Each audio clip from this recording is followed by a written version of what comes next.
Ina, in the beginning, the very first time na, first month na nanliligaw si Jake sa'yo, did you find him sexy?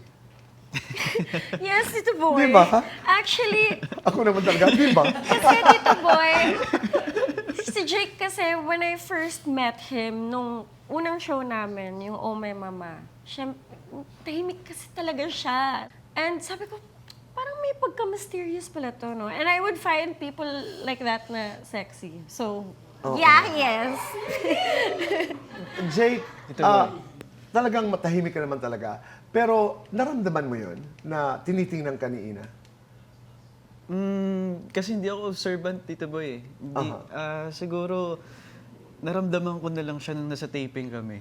Take me to the first kiss. Sino ang nag-first move? Wow!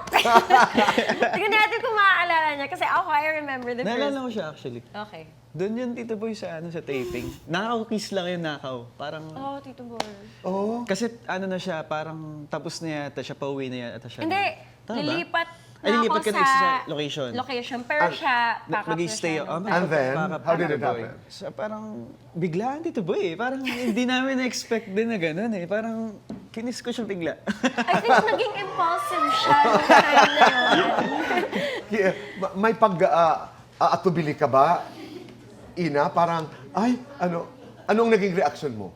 Nabigla ako, Tito Boy, pero nagustuhan ko naman.